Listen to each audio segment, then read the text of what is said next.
இயேசு கிறிஸ்துவின் இனிதான நாமத்தினாலே உங்கள் ஒவ்வொருவரையும் நான் வாழ்த்தி வரவேற்கிறேன். இந்த காட்ஸ் கிரேஸ் ஊழியத்தின் மூலம் உங்களை சந்திப்பதில் மிகவும் மகிழ்ச்சி அடைகிறேன். இந்த நாளிலும் கூட வேதத்தில் ஒரு வார்த்தையை நம்ம சிந்திக்க இருக்கிறோம். யாருடைய ஜெபத்தை ஆண்டவர் கேட்பார்னு சொல்லி சங்கீதம் 65:2 சொல்லியிருக்கு. ஜெபத்தை கேட்கிறவர். ஆண்டவருக்கு ஒரு பெயர் இருக்குது, ஜெபத்தை கேட்கிறவர். ஆனால் யாருடைய ஜெபத்தை ஆண்டவர் கேட்பார்னு சொல்லி அந்த பகுதியை மாத்திரம் நம்ம சிந்திப்போம். அப்படி பார்க்கும்போது நீதிமான்களின் ஜெபத்தை ஆண்டவர் என்ன செய்வாராம்? கேட்கிறவராக இருக்கிறார். நீதிமொழிகள் 15:29 பாருங்கள், நீதிமான்களின் ஜெபத்தையோ அவர் கேட்கிறார்னு இருக்குது. அந்த நீதிமான்கள்னால் யாருன்னா, இயேசு கிறிஸ்துவின் இரத்தத்தினால் கழுவப்பட்டவங்க தான் நீதிமான்கள். அது நம்முடைய பார்வையில் நீதிமான் சொல்கிறதுக்கு தகுதி கிடையாது. ஆனால் அவருடைய பார்வையில் நம்மளை நீதிமான்களாக என்ன செய்கிறாரு? மாற்றுறாரு. எனக்கு இதை பேசும்போது ஒரு சம்பவம் ஞாபகம் வருது. நான் ஒரு ஸ்கூலில் உடங்குடியில் கேர்ள்ஸ் மத்தியில் ப்ரேயர் எடுத்துகிட்டு இருக்கும்போது ஒரு 10th படிக்கிற ஒரு தங்கச்சி ஒரு சாட்சி சொன்னான். கண்ணீரோடு சொன்னான். என்ன அப்படின்னா, அவளுக்கு மேக்ஸ் வரவே வராது. ஒற்றைப்படையில் தான் மார்க் வாங்குவாளாம். கடைசியில் கவர்மெண்ட் எக்ஸாம் வரும்போது ஸ்கூல்லையும் டீச்சர்ஸ் திட்ட ஆரம்பிச்சிட்டாங்க. ஏன்னா ஒன்றால் ரிசல்ட்டு பாதிக்கும்னு சொல்லி வீட்லேயும் பேரண்ட்ஸ் திட்டுறாங்க. அப்போ அந்த தங்கச்சி என்ன பண்ணியிருக்கிறான், அந்த ப்ரேயரில் இயேசுவாமி ஏற்றுக்கொண்டு அவருடைய பிள்ளையாக மாறி, எஸ்ஸப்பா எனக்கு எப்படியாவது மேக்ஸில் நான் ஜஸ்ட்டு பாஸாவது ஆயிடணும் அப்படின்னு சொல்லி அவள் ஜெபம் பண்ணியிருக்கா. கடைசியில் பார்த்தா அவன் ரிசல்ட்டு வரும்போது 400க்கு மேலே மார்க் எடுத்திருந்தா. அவளுக்கே ஆச்சரியம், ஸ்கூலில் எல்லாருக்குமே ஆச்சரியம், நினச்சே பார்க்க முடியல. அப்போது அவள் ஆண்டவரை ஏற்றுக்கொண்டு அவருடைய பிள்ளையாக இருந்து அந்த ஜெபம் பண்ணும்போது அந்த ஜெபத்தை ஆண்டவர் கேட்டு அவருடைய வாழ்க்கையில் என்ன செஞ்சார்? அற்புதம் செய்தார். அப்போ நம்மளும் நீதிமான்களாக இருக்கும்போது நம்ம ஜெபத்தை ஆண்டவர் என்ன செய்வாராம்? கேட்கிற ஆண்டவராக இருக்கிறாரு. 2வது, விசுவாசம் உள்ளவருடைய ஜெபத்தை ஆண்டவர் என்ன செய்கிறாராம்? கேட்கிறவர்களாக இருக்கிறார். நீதிமொழிகள் 21:22 பார்த்தீங்கன்னா, விசுவாசம் உள்ளவர்களாக ஜெபத்தில் எவைகளை கேட்பீர்களோ அவைகளெல்லாம் பெறுவீர்கள் இருக்குது. அப்போ எந்த ஒரு காரியத்தை குறித்தும் நம்ம ஆண்டவர் மேலே ஒரு உறுதியான நம்பிக்கை, அதாவது பெற்று கொள்ளாட்டாலும் அதை கண்ணால் பார்க்கலை, ஆனால் அது ஆண்டவர் தருவார், இதை செய்வார், எனக்கு இந்த வேலையை தருவார், எனக்கு இந்த படிப்பில் இவ்வளோ மார்க்கு தருவார், இந்த பிரச்சனையை மாற்றுவார், இந்த இதில் விடுதலை தருவார் அப்படின்னு சொல்லி அவர் மேலே விசுவாசத்தை வைத்து, வேதத்தில் ஒரு வசனம் இருக்குது, கடினமான காரியத்தை என்னிடத்தில் கொண்டு வாருங்கள்னு ஆண்டவர் சொல்லியிருக்கிறார். அப்போ எப்பேற்பட்ட பிரச்சனையாக இருந்தாலும் அவரால் மாற்ற முடியும். அவர் மீது விசுவாசம் வைத்து நீங்கள் ஜெபிக்கும்போது அந்த பிரச்சனை ஒன்றுமில்லாமல் போயிடும். மழை போல் இருக்கிறது பனி போல் என்ன செய்யும்? மாறி போயிடும். ஆண்டவர் அப்படி மாற்றுவார். அதுக்கு நம்ம விசுவாசத்தோடு ஜெபிக்கணும். எபிரேயர் 11:1 சொல்லியிருக்கலாம், விசுவாசனா என்னது? நம்பப்படுகிறவர்களின் உறுதியும் காணப்படாதவைகளின் நிச்சயமாக இருக்கிறது. அந்த விசுவாசத்தோடு ஜெபிக்கும் போது தான் வியாதிப்பட்டவர்களுக்கு கூட ஆண்டவர் என்ன செய்வாரா?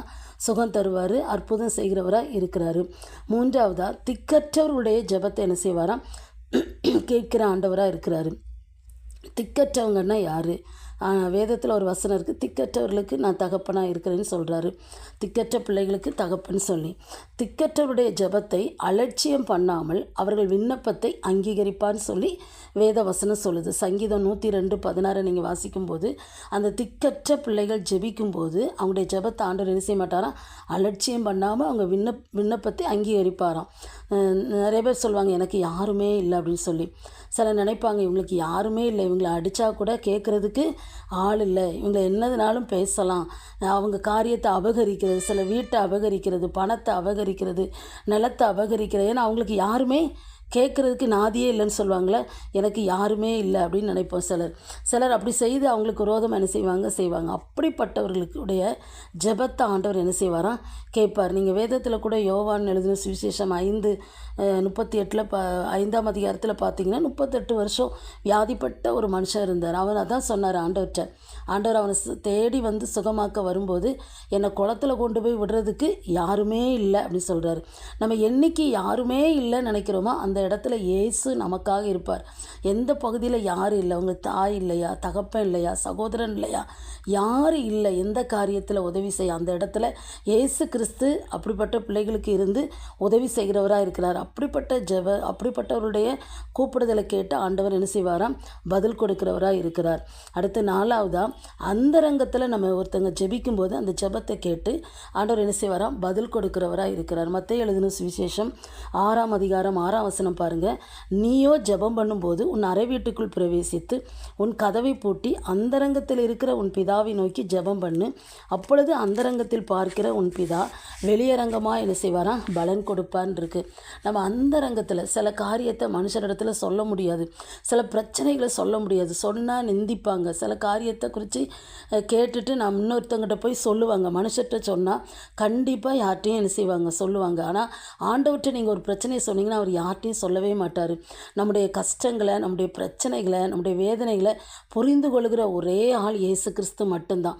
அப்போ அப்படிப்பட்ட சூழ்நிலையில் நம்ம வீட்டுக்குள்ளே, அறை வீட்டுக்குள்ளே போய் அந்தரங்கத்தில் நம்ம கண்ணீர் வடித்து நம்ம ஜெபிக்கும்போது அந்த ஜெபத்தை கேட்டு ஆண்டவர் வெளியரங்கமாக என்ன செய்வார், பலனை தந்து நமக்கு அநேகருக்கு சாட்சியாக நம்மளை நிறுத்துவார். நீங்கள் வேதத்தில் பார்த்தீங்கன்னா பெரும்பாடுள்ள ஸ்திரீ அப்படி தான். அவள் இயேசுவின் வஸ்திரத்தை தொடணும்னு மனதில் நினச்சிட்டு போனால் அவளுக்கு ஆண்டவர் அற்புதத்தை செய்தார், அநேகருக்கு முன்பாக நிறுத்தினார். அடுத்தது தாழ்மையானவருடைய ஜெபத்தை ஆண்டவர் கேட்பார். அப்போது தன்னை ஆண்டோடைய சமூகத்தில் நம்மளை தாழ்த்தி என்ன செய்யணும், ஜெபிக்கிறவங்களாக காணப்படணும். நம்ம தாழ்மையானவருடைய ஜெபத்தை ஆண்டவர் கேட்பார். 2 நாளாகம 7ஆம் அதிகாரம் 14ஆம் வசனம், என் ஜனங்கள் தங்களை தாழ்த்தி ஜெபம் பண்ணி என் முகத்தை தேடி தங்கள் பொல்லாத வழிகளை விட்டு திரும்பினால் அப்பொழுது பரலோகத்தில் இருக்கிற நான் கேட்டு அவர்கள் பாவத்தை மன்னித்து அவர்கள் தேசத்துக்கு சேமத்தை கொடுப்பேன் அப்படின்னு ஆண்டவர் சொல்கிறார். அப்போது நம்ம ஆண்டவர் சமூகத்தில் தாழ்த்தி ஜெபிக்கணும். அன்றைக்கி நினிவே மக்கள் ஒரு வார்த்தையை, ஆண்டவருடைய வார்த்தையை கேட்கும்போது தாழ்த்துனாங்க.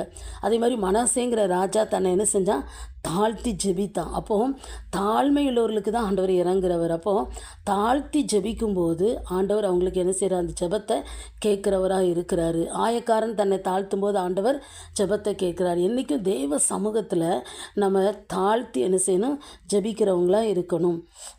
அடுத்தது ஒருமனப்பட்டு ஜெபிக்கிறோடைய ஜெபத்தை ஆண்டவர் என்ன செய்கிறாரு, கேட்குறவங்களாக இருக்கிறாரு. அப்போஸ்தலர் 4ஆம் அதிகாரம் 24ஆம் வசனம். அங்கே நீங்கள் பார்த்தீங்கன்னா அப்போஸ்தலர்களெல்லாம் என்ன செய்கிறாங்க, நீங்கள் இந்த நாமத்தை குறித்து இயேசு குறித்து பேசக்கூடாதுன்னு சொல்லி பயமுறுத்துகிறாங்க. அப்படி சூழ்நிலையில் அவங்க ஒருமனப்பட்டு ஆண்டவரை நோக்கி என்ன செஞ்சாங்களா, கத்தி கூப்பிட்டாங்கன்னு இருக்குது. அப்போஸ்தலர் 4:31-32 பார்த்தீங்கன்னா